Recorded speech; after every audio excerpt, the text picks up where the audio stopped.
Hi, everybody. Well, welcome to our lecture for week 7. Our theme this week is the modern age. This will bring us from the 17th century all the way up to the beginning of the 20th century. Quite a lot of terrain to cover, but we have our helpful guide in McGrath's textbook, and that's what we will be following today.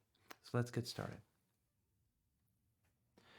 I've chosen as an image here to represent the modern age in our course, History of Christianity, Napoleon Bonaparte.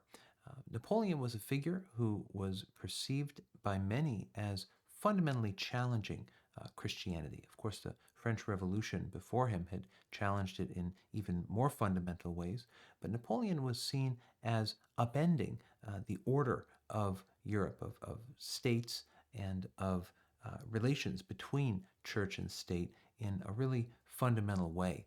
Um, we're reminded by this image. I would offer to you that the word modern or modernity does not simply mean what is contemporary. It does mean that. You can get a modern kitchen, right? That means you have more recently made appliances with more features and things like that. That's great. But modernity in the history of Christianity refers to a way of thinking, a way of organizing society, a way of thinking about ethical issues that fundamentally changes the role that God and religion and faith played in those areas. Modernity is a kind of culture from the point of view of many Christian thinkers, and often a culture that challenges Christian positions. Napoleon certainly was a person who did that, and we'll refer to him and his influence and legacy a bit in our remarks here today. But let's cover some other terrain before we quite get to him. Last time, remember, we moved from a period right after the kind of mainstream Reformation marked by the death of John Calvin up to a period of after the wars of religion, when people were looking for a new kind of toleration among people with different religious opinions. We looked at 3 movements in the later Reformation: the Radical Reformation, connected with the Anabaptists, remember, who sought to have everyone rebaptized in the area over which they had control. The English Reformation, that had to do with the Elizabethan settlement, so called, between the Puritans and Anglicans, and trying to settle split the difference in a way between those 2 different theological perspectives. And the Catholic Reformation, or what is called the Counter Reformation, where Catholic thinkers and church leaders responded to a lot of the criticisms that the Catholic Church been um, had been directed toward the Catholic Church during the Reformation period. We looked at the role of women in the churches. We looked at the tension between so-called confessionalism and Puritanism. Confessionalism is a term referring to a state church, so a relation between church and state that's very close. The Puritan tradition saw a much further distance between those two. We looked at the composition of the King James Bible, and we considered the influence of Christianity in the arts and sciences, ending with a discussion of these so-called wars of religion. Following this period of the wars of religion, we see in 1648 and the later 17th century a strong dislike of religious fanaticism and even of religion itself. People were tired of religion. They were tired of theological controversies. They were tired of Protestants killing Catholics and Catholics killing Protestants and countries going to war over religious matters, or at least what were billed as religious matters. In England, there were struggles between Catholic and Protestant tendencies following these Elizabethan settlement. Even later on, William and Mary were declared king and queen in the Glorious Revolution of 1688, but that was only after they had signed a Bill of Rights. A new middle class was asserting its rights to govern as it saw and to exert power. And they were unwilling to accept the kind of categorical power of a monarchy that earlier people had been willing to accept. The important point that I want to emphasize here in this period of skepticism about religion is John Locke's letter concerning toleration. What John Locke, the English philosopher, sought to argue in this letter, in short, is that no earthly judge can settle religious disputes, and that coercion in matters of religion, forcing people to believe this or that, or to claim that they believe this or that, can only lead to war. Religion, he said, is a private matter of public indifference. A private matter of public indifference. You believe what you wish to believe. I will believe what I wish to believe according to our different viewpoints, perspectives, and publicly there should be no definite position taken on fine matters of belief. You leave this to private discretion. This concerned for Locke mostly the relationships between different types of Christians, between Protestants and Catholics, in short. But later, this was expanded by the playwright Lessing, the author and playwright Lessing, in his work Nathan the Wise, to include toleration between different religions, Christianity, Judaism, and Islam. So this notion of toleration as a way of ceasing religious wars, of overcoming religious conflict, was very important in this period. In tandem with this, there was, in the same time, movement in thought and culture, which we now call the Enlightenment. The Enlightenment emphasized the importance of human reason. We have here from McGrath, its confidence in the power of human reason, commitment to individual freedom of expression against ecclesiastical or royal tyranny. Ecclesiastical there means having to do with the church. And an assumption that these values would improve the human condition everywhere. There's a great optimism about the Enlightenment, right? We can do this by applying our reason, especially in the natural sciences and later in the social sciences. We can improve the human condition. People can live better lives, be less superstitious, can have better medicine and technology and roads and everything else. The Enlightenment has been a defining movement of our era and remains so today. We've referred earlier in the course briefly to deism, and the notion of deism is of a creator God who does not intervene in nature. So rather than a conception of God as involved always in our everyday lives, as performing miracles, as understood as a suspension of the laws of nature, deism understood God as, yes, a creator. God had created the laws of nature, but God no longer interferes with those laws.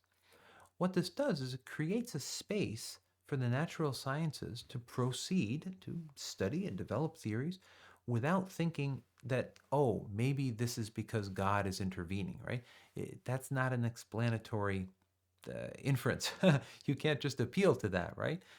What emerges in these so-called new natural sciences is a conception of nature as separate from God and as something that can be studied independently of God.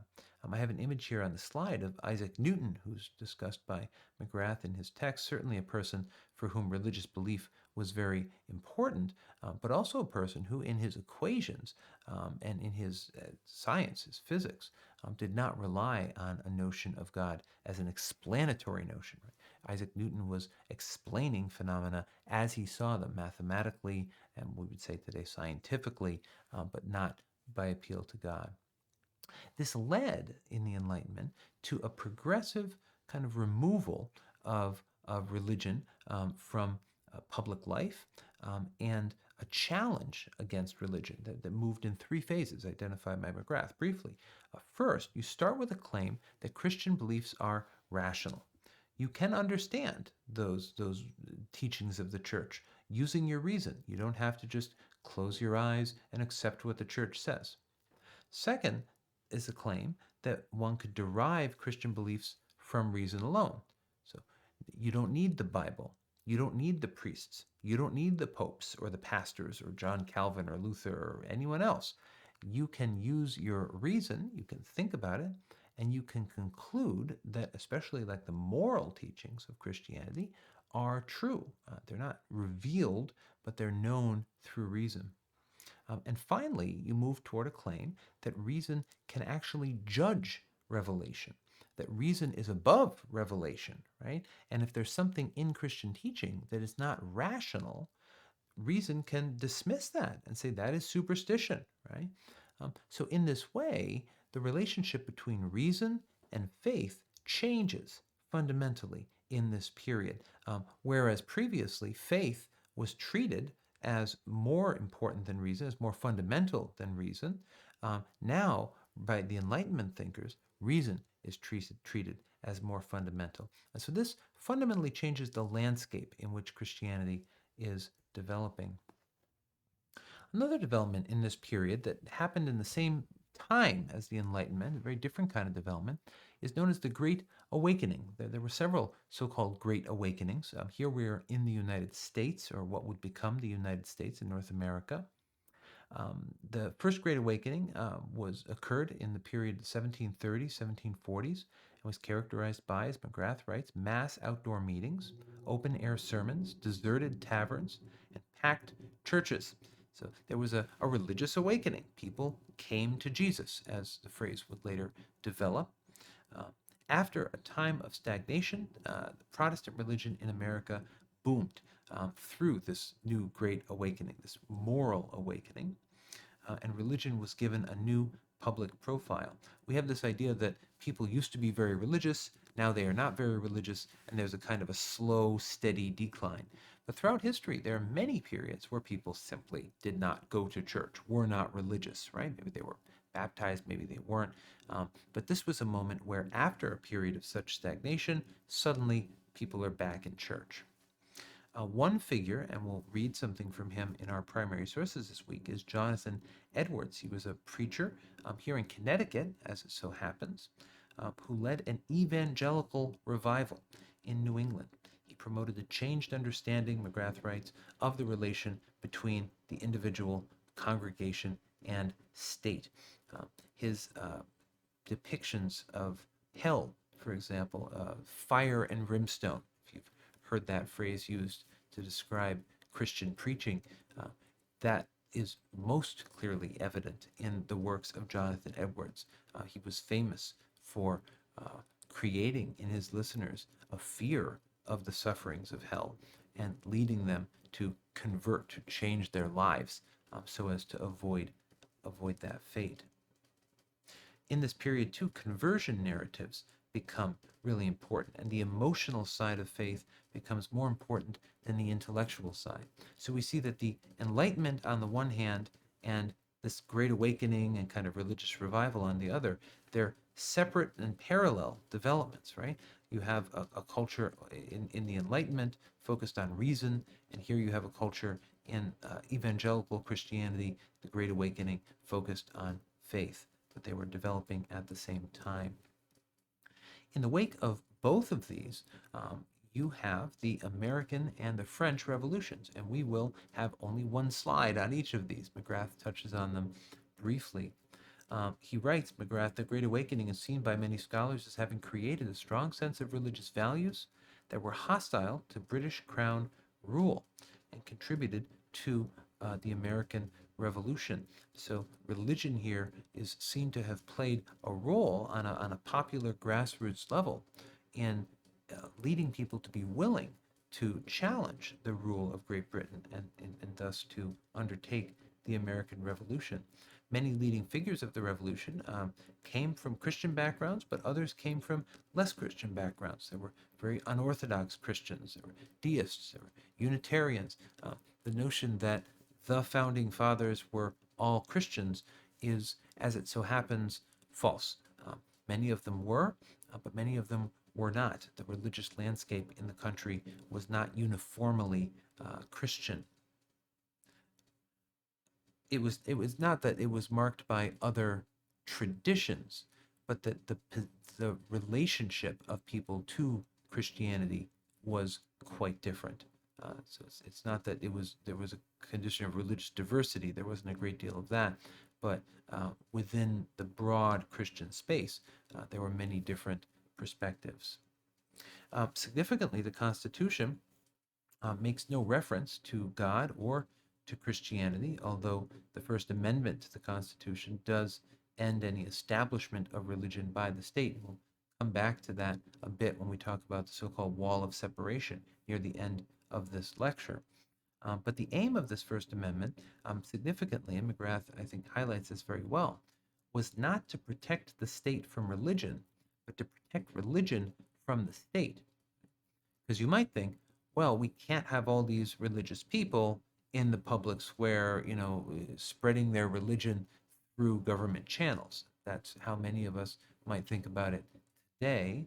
Whereas at the time, the concern for most people was that the state, confessionalism, right, the state church, that the government would set up a church, and you would have like the Church of America, right? And okay, that did not happen, and that was at least in part because it was proscribed by the First Amendment. Meanwhile, or a little later in France, we of course have the French Revolution. Here, the approach is very different. Whereas the American Revolution and afterward the establishment of the Constitution had sought to protect religion from the state and to create a kind of free sphere where people could practice their religion unhindered by others. In France, there was a strong anti-clericalism. The Catholic clergy were required to sign the civil constitution to pledge obedience to the republic. Many clergy were killed. There were more radical views taken of religion in the French Revolution. McGrath writes, for example, that Voltaire, an important author at that time in France, and his circle argued that every positive religion, including Judaism, the various Islamic sects, and Christian denominations, had corrupted a pure, rational concept of God, known to every person through nature and reason. So here you have an idea of natural religion, that underneath Christianity, Judaism, Islam, all of these positive, special, revealed traditions, right, with Muhammad and Christ and Moses and other figures, you didn't need any of that history, says Voltaire and those in his circle. If you simply reflect on your own identity, on the world around you, you will see that you have a knowledge of God as a kind of pure, supreme being, right? You know that through your reason. So all of these institutions that have cropped up in these different religious traditions are actually corruptions of that initial insight. This led to, during a period of really radical French Revolution, state-mandated atheism and a so-called cult of reason. Cult here just means a practice of worship, right? So it's placement of reason above all else, and even in a ritual context, honoring reason rather than faith in a religious tradition like Christianity. Soon, this cult of reason became, along the lines that Voltaire suggested here, a cult of the supreme being. And so you have an effort to kind of remake religion in a certain way, but to do so in a way that was independent of Christianity and other religious traditions. In the UK, we see an important opposition to slavery and the slave trade. This, of course, also occurred in the United States in the abolitionist movement. But Christianity at this time, in this new context, right? So it's a different context, being challenged by modernity. It's being challenged by the Enlightenment, by these revolutions, especially in France. But it continues to serve a moral purpose of leading people to challenge injustices that they see so manifestly around them. The hymn Amazing Grace, written by John Newton, became very popular. John Newton himself had, of course, formerly been a slave trader, had operated a vessel for the conveyance of persons as cargo, persons enslaved. But through his conversion, he saw in Christianity the moral degeneracy of that position. 1787, in the UK, the Society for the Abolition of the Slave Trade in the UK publishes an image, "Am I not a man and a brother.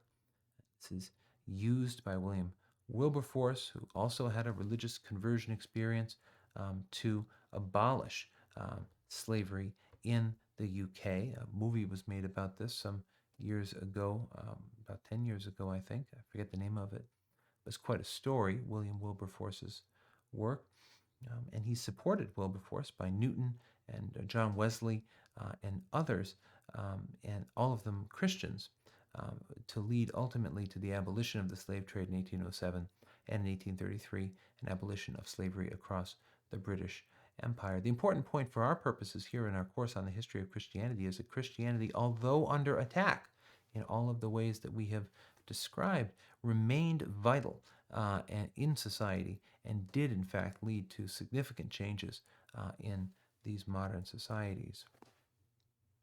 We mentioned Napoleon at the top, of course, and it's important to touch on the effect of his work over time in Europe. He seized power in France in 1799, so some years after the revolution had begun, and in 1804 he was declared emperor. He led a series of revolutionary wars across Europe. He was responsible for spreading the so-called Napoleonic Code. The metric system was promoted by Napoleon, and this is one reason why the metric system is so widely accepted across Europe and the rest of the world at this time. A metric system means centimeters instead of inches. Inches is imperial measure, is what's still used in most of North America. This series of wars led by Napoleon ended with the Congress of Vienna in 1814, where the national borders of Europe were redrawn. And this led people to see that a revolutionary effort could really fundamentally change the world, right? That borders could be redrawn, that autocratic rulers are not invincible. They can be overthrown. And this led to a really radical new focus of energy on reformation and revolution and improvement of human lives across Europe, and breaking the hold of tyrannical rulers, or what were perceived to be tyrannical rulers. The Vatican at this time, we'll say more about the Vatican in a minute, but it responded to this challenge from Napoleon to the kind of established order in Europe by turning to a focus on art and culture, and beginning to kind of respond to the modern world. We're going to say a lot more about that, but Napoleon was one of the great catalysts that led the Catholic Church initially to be very skeptical of the modern world, and only later, we'll see next week, to embrace certain aspects of it. We can see here all of the territories here in blue, both dark blue and less dark blue, as well as green, were either controlled by Napoleon directly, or were allies of France by the year 1810. So you see, virtually all of Europe was united under Napoleon's rule. And this was seen by the time as the work of the Antichrist. And if you've ever heard anything about the book of Revelation in the Bible, the last book of the Bible in the New Testament, there is a fear, or prophecy, we should say, that the Antichrist will come and will unite all the world, and then oppose Christ, who will return in glory. So the victory of Napoleon across Europe was seen as, by many Christians, as an event of apocalyptic significance, or eschatological significance. Those words refer to the end of the world. So this was a really jarring event for many Christians. We can continue here commenting on some of the challenges to Christianity, which in this period were many. We've already seen the challenge of the Enlightenment, using reason to criticize the claims of Christianity. We've seen the challenge of Voltaire and others in France, actually seeking to destroy the church as an institution. These were, of course, events of great significance for Christians at the time, and they were felt very deeply as a threat. But a new critique of religion also arises in this period from philosophy and from other critics, and they were often linked to calls for social reform. So these are systems of thought that are being developed that seek to explain Christianity as a social phenomenon, not to engage it on a theological level. Is it a trinity or is God a unity? Uh, these are debates carried out by Christians among themselves. Rather, these thinkers stood outside of Christianity and sought to challenge it as a social phenomenon. The two that stand out, and we'll have brief selections from them in our primary sources this week, are Ludwig Feuerbach and slightly younger Karl Marx. Feuerbach, and you'll see this in the primary source reading, and I'll look forward to discussing this with you, argued in his book, The Essence of Christianity, 1841, that God is just a projection of our own very human qualities onto an imagined divine being. In a phrase, we human beings consider ourselves and we look at all the things we can do and the things we can accomplish, all of our capacities, our love, our solidarity, our concern for truth and justice and beauty and goodness, all these qualities, and we elevate these in our mind. We make them as high as possible, right? And then we say, that's God, right? That's God. God is the highest version of ourselves. What Feuerbach argued is that actually creates an impossible gulf between ourselves as we are and that perfect divine version of ourselves. And it leads us to believe that we never can achieve that divine version of ourselves, but that we are condemned, as it were, always to fall short of that perfection. So we're holding ourselves down by projecting out from ourselves this idea of God, right? And so Feuerbach argued that we should stop doing that, in short, but you'll see what he says in the selection.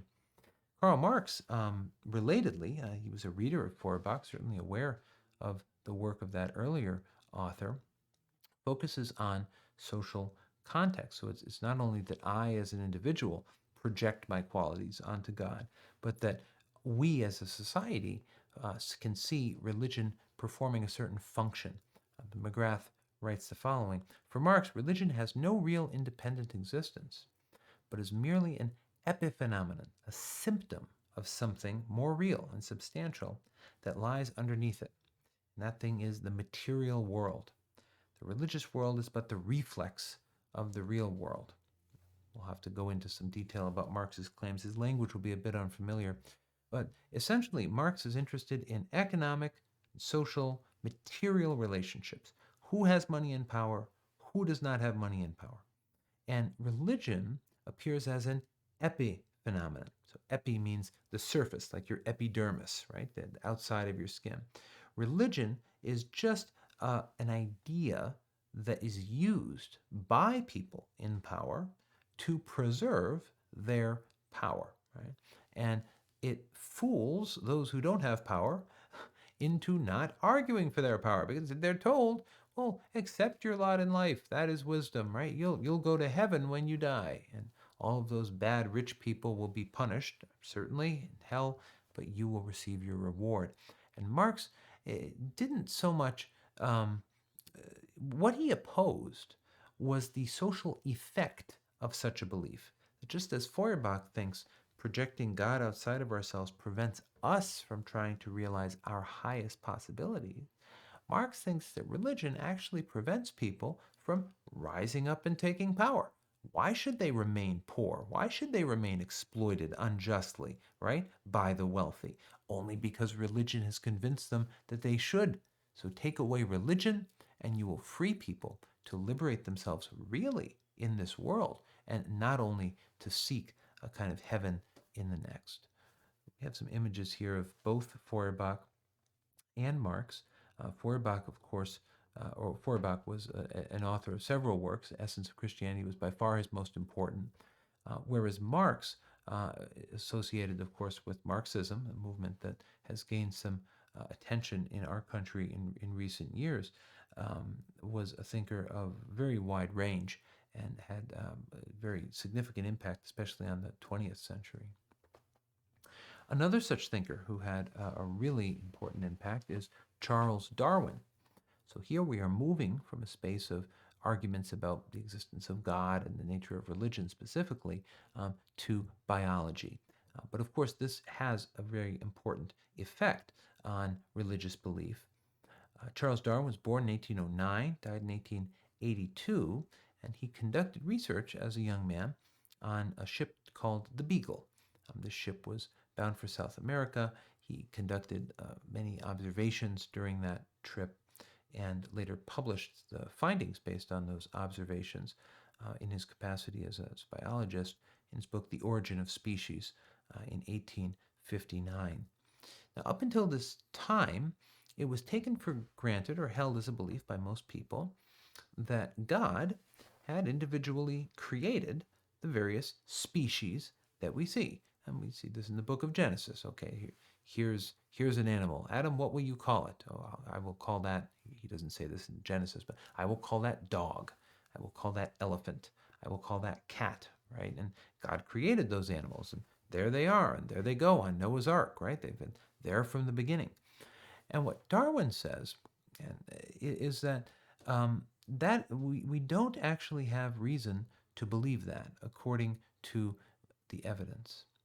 In fact, the evidence tells a quite different story, that each species, as we find it today, in fact, evolved from earlier species through a process of mutation. And certain mutations, so a person or an animal tends to be, the stronger, larger animal might survive in a certain circumstance, whereas a smaller or weaker one will not.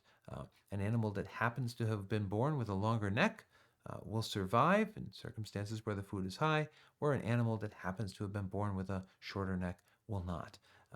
The process of change from one species to the next over time is not, on this view, divinely ordained. God did not create the animals each on their own.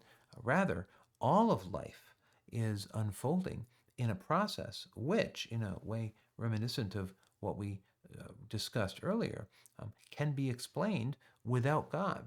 That the natural sciences do not rely upon God, and the explanation of natural phenomena does not rely upon God, but rather that we can explain it independently. McGrath writes, Darwin held that all species, including humanity, resulted from a long and complex process of biological evolution. Thus, not only is God absent from the process, but humanity is not the goal, the apex. It's not that all the other animals were, created and then it's humanity, and humanity is the highest and the best and the eternal and made in the image of God, right? Humanity is one of those animal species, right? Evolved alongside everything else, and to that extent, Darwin's work puts in question the kind of special status that had for centuries, millennia, been accorded to human beings vis-a-vis other animal species. Some Christians were ready to accept this view from Darwin, others rejected it, and it led to a real crisis in Victorian society, so that's 19th century society. This is the title page of Darwin's book, one of the early editions of the book, The Origin of Species. It led to a huge conflict in Victorian society between those who did and did not accept it.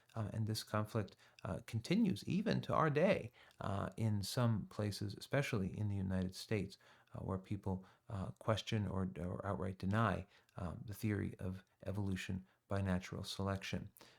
Within the scientific community, that is, people who make it their business to study this and devote their life to it, the theory of natural selection is no longer regarded as a theory merely. It's a well-established theory on the order of the theory of gravity. However, controversy continues in some places. Let's move to Italy. So Darwin's work occurred in England, whereas in Italy, different things were happening.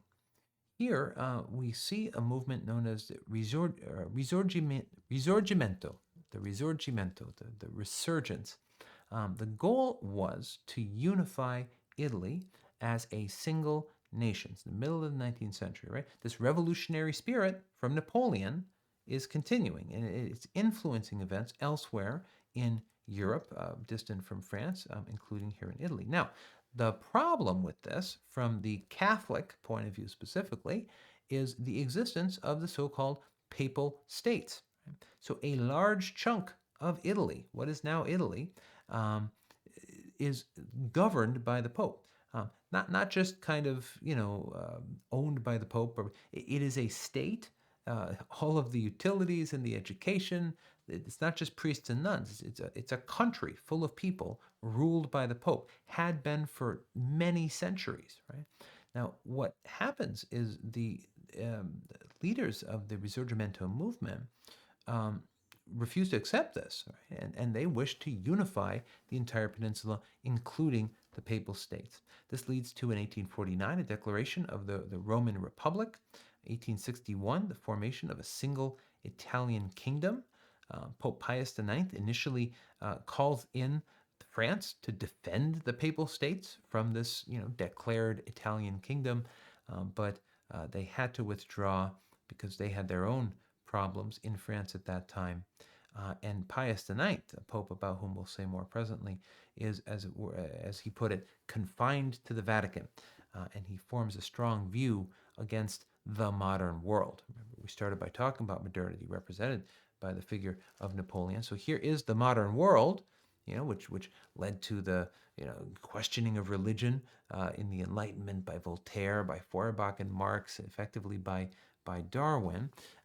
It also led to a destabilization of the political relations in Europe through Napoleon's conquest. And now here it is, knocking on the door of the Vatican itself, right? And challenging Pope Pius IX and the very existence of the Catholic Church. And certainly it led to the end of the existence of the Papal State. So the conflict between the Catholic Church especially and the modern world, we can see it represented very vividly here by the Pope literally being locked into a building in a territory that he had formerly governed and now had become the Italian Republic. Here we have Garibaldi, one of the important leaders of the Risorgimento, and Pius IX. These would be the two figures most active in this conflict between the new Italian Republic and the Church. One of the consequences of this is the First Vatican Council. The practice of holding councils, we've learned in our course, has been characteristic of the Church throughout its history. The Council of Nicaea, for example, or the Council of Chalcedon, we studied several weeks ago. Those councils led to the establishment of certain defining Christian beliefs. Here at the First Vatican Council, it's so called because it was held at the Vatican, because there was nowhere else to hold it. Italy had taken over, the former territories of the Pope and the Catholic Church. This was convened in 1869, and it was the 20th so-called ecumenical council of the Church. Now, of course, the Catholic Church holding an ecumenical council at this time was not including Protestants, who were regarded as heretics, who were regarded as being outside of the Church, but it was nonetheless counted by the Catholic Church as an ecumenical council. Pope Pius IX played a really important role, and here's the long and short of it, friends. On the First Vatican Council, the modern world was knocking at the door, was pounding at the door, had locked the door. Right, the Pope is stuck in the Vatican, and now the Pope is going to do a couple things. He's going to assert his authority, right now, not simply as the leader of the Papal States, but as the global head of the Catholic Church, assert his moral authority, and assert his authority over faith.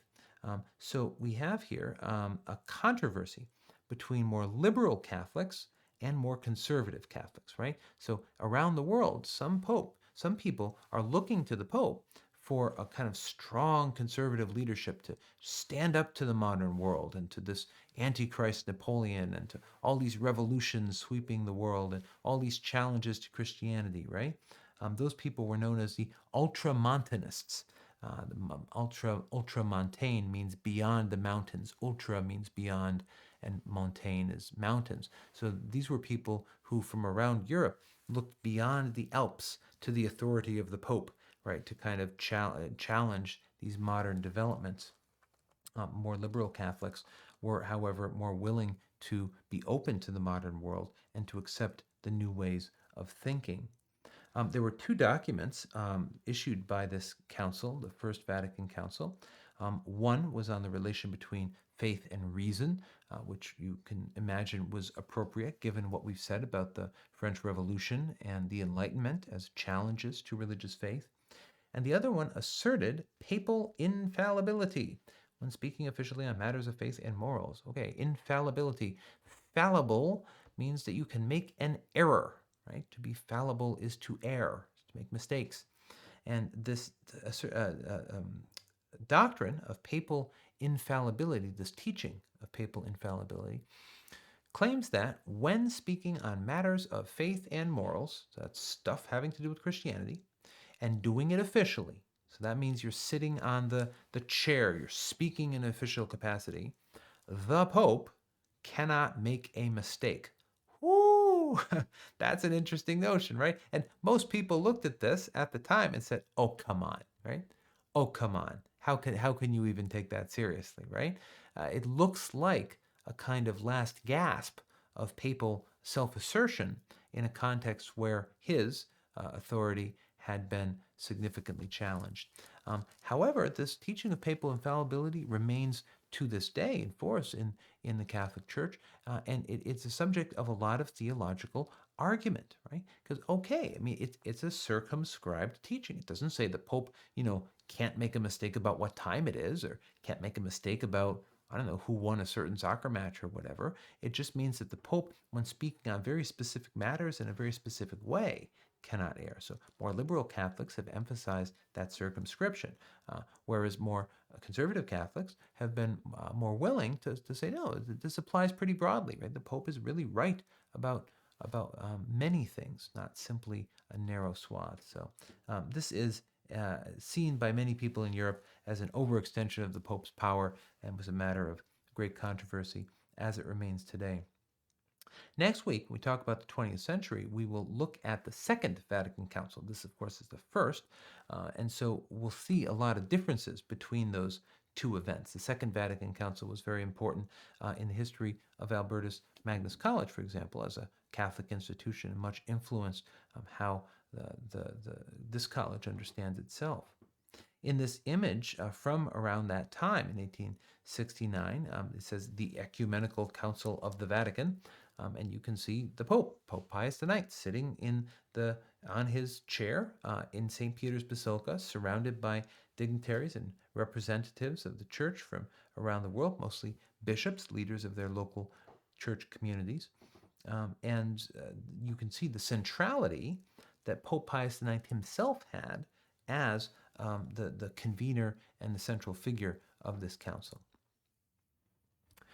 Within the Catholic Church, there was a movement around this time and in the subsequent decades known as modernism, by its critics especially. These so-called Catholic modernists wanted to bring the teachings of the Catholic Church more in line with thinking in the modern world. So that's with the Enlightenment, with people like Feuerbach and Marx, in some cases with Darwin's theory of evolution. They didn't want to reject these things, as they believed Pius IX and other Catholic leaders to be doing, but they wanted to find ways to harmonize them or to show their compatibility with Catholic faith rightly understood. This included supporting a role for scholarly criticism of the Bible, and to acclaim that Christian doctrine developed over time. Right? So we've encountered in the course before this idea of a deposit of faith, that the faith was given to the apostles by Christ and then passed down over time. By contrast with that way of thinking, we have here a notion that Christian doctrine evolves, kind of in the way that Darwin saw biological evolution occurring, and therefore that the teaching of Christianity, though perhaps fixed in certain essentials concerning the person of Jesus or other things, could change over time. This led to a famous line from Alfred Louisy here, one of the representatives of this tradition depicted on the slide. Jesus proclaimed the kingdom, and what actually came was the church. So the kingdom of God is a living, dynamic, beautiful institution, not even an institution, a reality, right, in the life of people.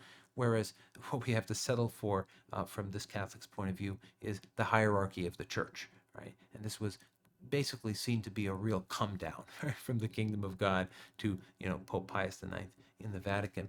This was a mode of critique. This was challenged, this movement, by Pius X, one of the early 20th century popes, who declared that the Catholic Church now faced a threat from enemies within. He called modernism the most pernicious of all the adversaries of the Church.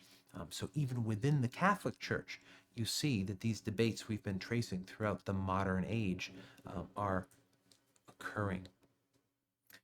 Pope Pius X here, the namesake of the Society of Pope Pius X today, traditionalist Catholics who reject a lot of the recent teachings of the Catholic Church. They're a separate organization. I am completely opposed to the error of the modernists who hold that there is nothing divine in sacred tradition. So the teaching of the Church through its tradition, right? We saw that last time talking about the difference between Protestant and Catholic's understanding of the Church. For Pope Pius X here, that tradition is divine, it's inspired, right? The things that the church has taught over time are not, in fact, just an evolution, but are given to the church by God and cannot change. So here we see again this distinction between more liberal and more conservative ways of understanding the church's role in the modern world. Here another image that can help us to appreciate this, the descent of the modernists. So we have a staircase going down. If you can see, look on the stairs, each one of the stairs. So you start with Christianity, top of the pack here, right? And then you admit, okay, so the Bible is not infallible. Like, yeah, there are errors in the Bible. And then you move on to man is not made in God's image. You accept Darwinian evolution, right? Then you move on to no miracles, no virgin birth. Okay, so deism, right? God is not actually engaged in the world. You move on to no deity, so no God at all. Okay, right? And then you move on to no atonement, no resurrection. These are key concepts within Christianity. You maybe get rid of those, and then you end up with agnosticism, which is a denial of any knowledge about the divine, and then finally with atheism. So this progression from Christianity to atheism, as imagined by this particular cartoonist, was felt by many at the time and challenged by them, but it was also this was where the debate unfolded. And as a last image here, you can see this octopus. Modernism, right, is stretching its tentacles over the YMCA, the seminary, the colleges, the religious press, right? This is a kind of conservative challenge to these modernist tendencies, these efforts on the part of more liberal Catholics and Christians to accommodate certain findings, scientific findings, and ways of thinking characteristic of the modern world. Now, we're going to hop back just a little bit here to the late 18th century. I want to cover a couple of developments within the United States, especially at this time. We've looked at a lot of European developments and a lot of kind of philosophical developments, but I want to spend just a few minutes that remain to us here talking about the U.S. So this so-called wall of separation between church and state, this cartoon is a joke here, intelligent design, the one by our founding fathers, is to separate religion from the state, religion from science. This is effectively how this has been understood subsequently. This is an agreement that the federal government should support no church, but there are different views on the level of what the policy of the government should be. So, okay, so we know that the government is not going to be Presbyterian or Baptist or Catholic. Fine, that's clear. But what then should the government do with respect to religion? Should the government never talk about God at all, right? I mean, as noted here, the U.S. Constitution famously omits any reference to Christianity. We saw this mentioned above, the First Amendment, talking about Congress making no law, respecting an establishment of religion. But this image from Roger Williams, whom we mentioned at the end of our discussion last time and read source from in our primary sources, Roger Williams saw a wall of separation between the garden of the church and the wilderness of the world. For Roger Williams, the danger was that the government would get involved in the churches and corrupt the churches.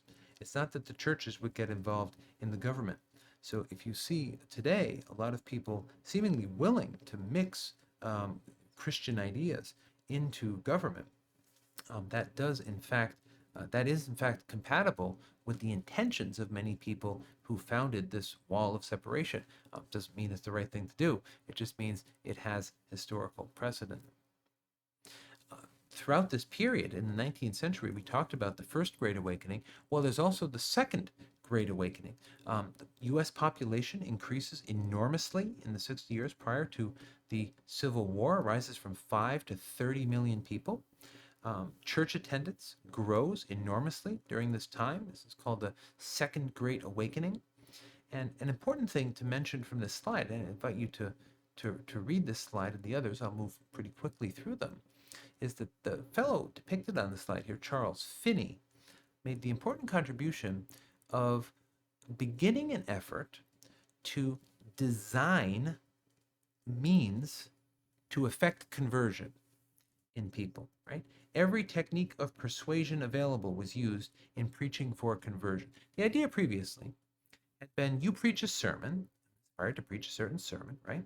And then you wait for God to act in the lives of the people hearing you, right? And maybe God chooses to act. Maybe God does not that night move that person's heart, right?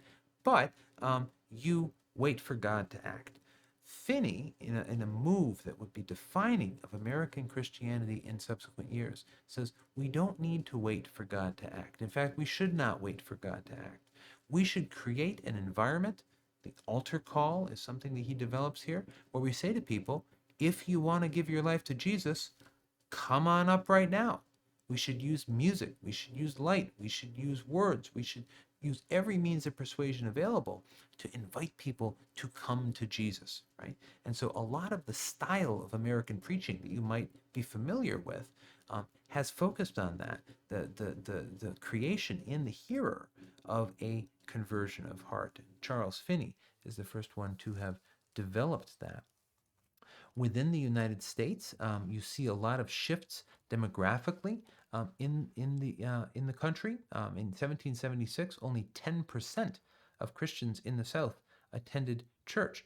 This number, as we saw, grew dramatically in the 19th century, producing what we today call the Bible Belt. And this refers to a geographical region, especially in the Midwest and the South, where Christianity expanded greatly in the 19th century in the ways described. The Southern Baptist Convention was founded in Georgia in 1845, and the Southern Baptists provided a new model for organizing Baptist churches, because each Baptist church is an independent entity. However, the Southern Baptist Convention, also later the Northern Baptist, would organize these churches together and enable them to be a voice on the national political scene. We also see the emergence after the Civil War of what is called so-called black church. That is, black Protestant churches in the South that are predominantly black, and enable later on in the Civil Rights Movement in many ways black persons to demand their rights and to fight for justice. The Civil War, of course, played a very important role in this. And in a way, McGrath helps us to see this conflict, familiar to us, I'm sure, from other courses, in light of Christianity. The Northerners and Southerners both appealed to the Bible in defense of their cause. Both thought they were doing what God would want them to do, and yet the Northerners tended to appeal to the spirit of the Bible in their opposition to slavery, whereas many in the South appealed to the letter of the Bible. I mean, if in the Bible there are passages condoning slavery, defending slavery even, and so those in the South were not simply denying the Bible, but they were refusing to recognize the importance of the spirit of the Bible, and rather quoting passages from it that seemed to support their position. But importantly, the Civil War was understood by many at the time as a conflict informed by religious faith, and indeed a conflict concerned with justice. But justice was itself understood as a matter of religious faith. So we're up to our last slide here, and then we'll wrap up for today right about on time. I hope you've taken a break again. And this concerns the founding of Pentecostalism, a really important movement. So this is coming out of those developments in Christianity throughout the 19th century, the big increase in involvement in the early part of the century, the emergence of the Black Church after the Civil War, itself a conflict motivated in some ways by religious faith. By 1901, in Topeka, Kansas, and later at the Azusa Street Church in Los Angeles, you see several new denominations formed in this period, but here specifically Pentecostalism. The Pentecostal church takes its name from the holiday, in fact, the event known as Pentecost, described in the book of Acts, where the apostles who had followed Jesus go out from where they had been hiding in the so-called upper room. I mean, they basically thought they would be arrested and killed, just like Jesus had been, right?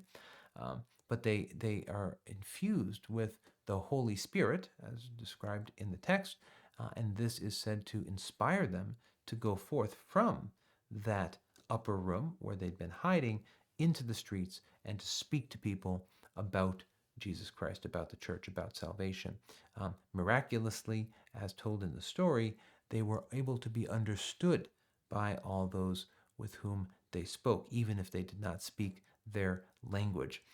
And this is one of the sources of the notion of speaking in tongues, which is a practice characteristic in many Pentecostal churches today.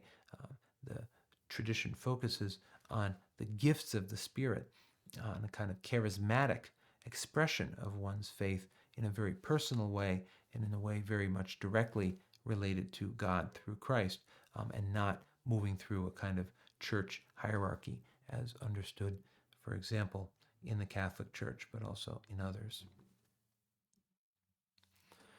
So what we've seen today, friends, is a movement all the way from John Locke's Letter of Toleration to Pentecostalism in 1901, the very beginning of the 20th century. We've seen a period of conflict between faith and reason. We've seen new developments in science and philosophy and society challenge traditional understandings of Christianity.